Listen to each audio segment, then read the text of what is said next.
Spaceship has landed. True logic. Word. Now, I usually do this on my Periscope. I have a broadcast on there. You can follow Devon Jupiter on Periscope if you would like. But I decided to add these videos to YouTube as well.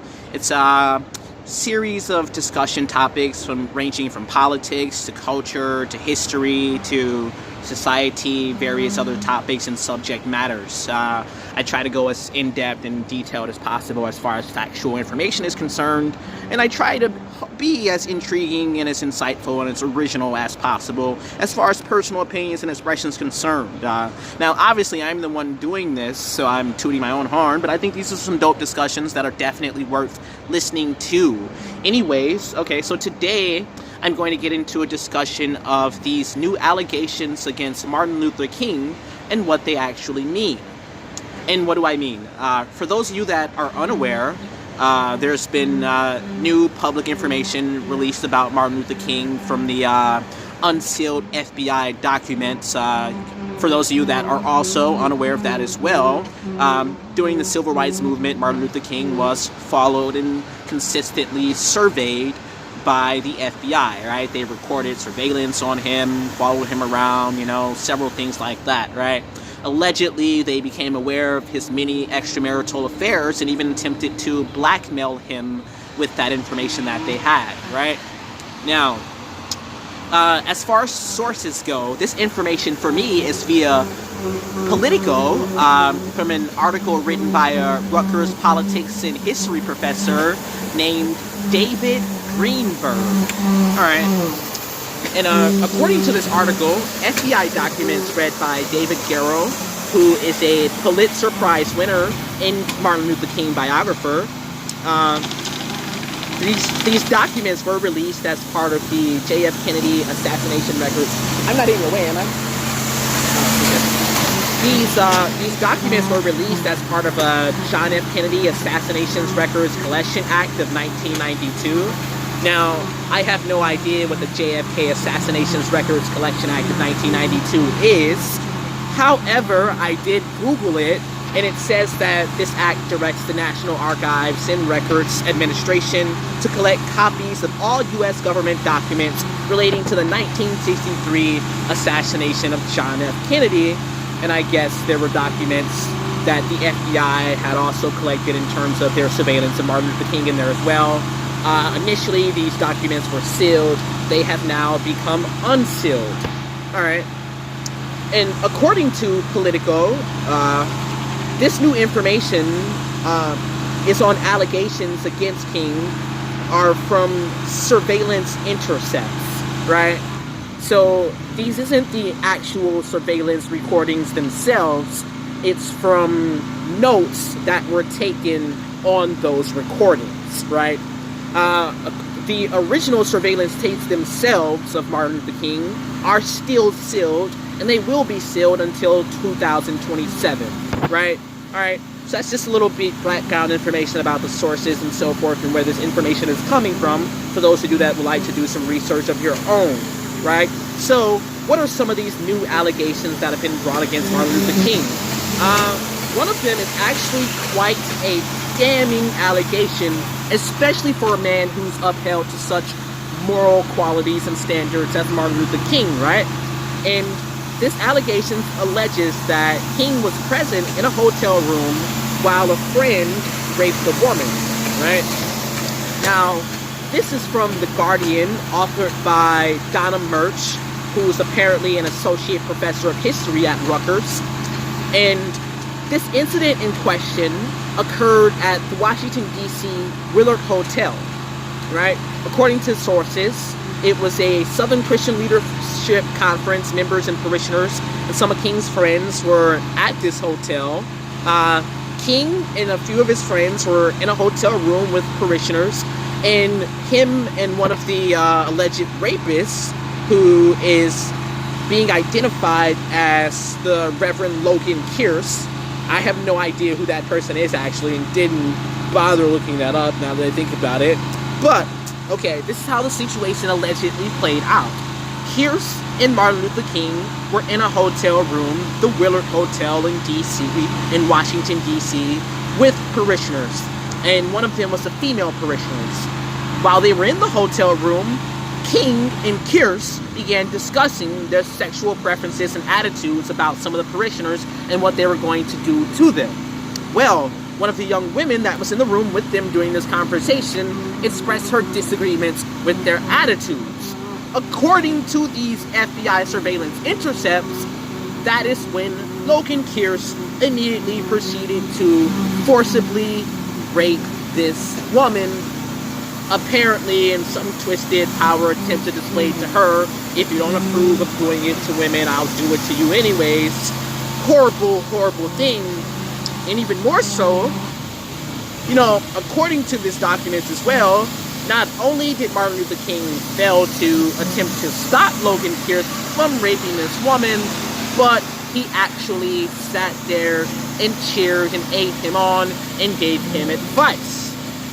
Right? Pretty damning stuff. Don't know. Other allegations, according to The Guardian, say that King exchanged money for sex, he participated in orgies, and he had several affairs with married women. Now, according to Yahoo News via the Sunday Times, King may have even fathered a child with another woman other than his wife, Coretta. Right? And again, according to Yahoo News via Sunday Times, King once allegedly coerced a woman into having sex with him by claiming that it, quote, helps the soul, unquote. And furthermore, according to The Guardian, the New York Times, The Atlantic, The Washington Post are among some major media outlets who rejected this initial story in regards to these new revelations on Martin Luther King. Right? And in The Guardian, the author Donna Murch made a counterpoint in defense of Martin Luther King and critiquing these new allegations against him, right? And Murch states that, well, if the FBI was in fact aware of his crimes, then why didn't they prosecute him to the fullest extent possible, given the FBI's well-documented hatred for King and the civil rights movement at that time, right? And that's certainly a very credible statement and critique on Donna Murch's part. Alright, getting into my personal opinions on the situation. The FBI, according to sources, allegedly used the information in an attempt to blackmail Martin Luther King as opposed to trying to convict him of these crimes, which definitely brings into a lot of question the credibility of these allegations, right? Because one would ask the question, well, how can we presume that the same individuals with an open hatred and disgust for a person they are running what is essentially illegal surveillance on and attempting to blackmail would tell the truth about this individual, right? As I stated earlier, the original surveillance tapes are still sealed and they will not be released until 2027, when they are. Obviously, historians are going to be all over that, examining them, pouring them, questioning them, and so forth, right? And hopefully from those original surveillance tapes, we will be able to tell more clearly for ourselves what actually happened and if these allegations are actually true, right? However, at the moment, it's to be fair to Martin Luther King and his legacy, one has to correctly and properly be a bit skeptical of the information and allegations perpetuated by individuals who have a clear inherent bias against the individual that they're releasing the information on, right? You know what I mean? Like, if you knew that someone hated a person, and then that same individual came to you and told you something negative about the person that you know they hate, you'd be a little skeptical about the credibility of that information, right? So that's just being fair to Martin Luther King, right? The FBI even was called the Black Panthers terrorists and some of the worst threats to American history and liberty, right? In certain instances, right? It's no, secret that J. Edgar Hoover and the FBI and a lot of individuals during that time had significant issues with many civil rights activists and leaders. So again, their surveillance and judgments and allegations against these individuals is certainly, not airtight. Now, also, it appears that the reliability and credibility of this information is essentially on the King biographer, right? Apparently this person has written several books on Martin Luther King and different things like that. I've never heard of David Garrow myself, but he's a Pulitzer Prize winner. But, the credibility of these allegations is relying entirely on Mr. Garrow's own interpretation of the reliability of these FBI documents, right? Now, David Garrow argues that being a historian and having examined similar FBI documents before in the past and having experience that he does with analyzing these documents, he can be sure from his own personal experience that the information and allegations are in fact credible, so much so that he felt comfortable enough releasing it to the public, right? Now, again, as you just heard, my personal analysis there, I definitely don't take that as enough. I acknowledge the fact that, especially through school and common media and society, we receive a very particular and narrow perspective on Martin Luther King, right? And he was certainly probably more than what the traditional powers that be would like us to believe, right? In terms of him being the I have a dream guy, right? However, again, until the actual original surveillance tapes are unsealed and we can look at those and we can examine the credibility between the FBI agents that recorded this information and Martin Luther King himself and so forth, I am on the fence. Maybe it's true, maybe it's not, right? Let's get into my personal opinion though. Let's delve a little deeper on a more critical aspect here. First, I believe in a separation between the activists and the cause. The character of Martin Luther King, while related, is separate from the truth content and moral validity of the civil rights movement, right?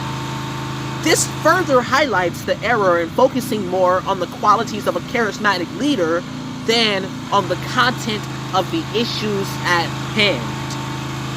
That is, even if Martin Luther King were an adulterer, this does not change the fact that the Montgomery bus boycott, the Memphis sanitation workers' strike, and other civil rights battles were just causes. At a core level, people deserve fair and just treatment, even if the individual forwarding this cause is himself, herself, theirself, morally reprehensible, right? Again, my point is that there is a clear fundamental separation between the cause at hand and between the individual perpetuating and fighting for that cause, right? You can be a morally reprehensible individual and support an otherwise morally positive and upright position, right? That's what I'm getting at there. Furthermore, what these allegations do on the broader scale of things is it gives us the opportunity to examine how and why we tell the stories of important historical figures, right? That's a critical question. Let me repeat that. This gives us the opportunity to examine how and why we tell the stories of important historical figures, right?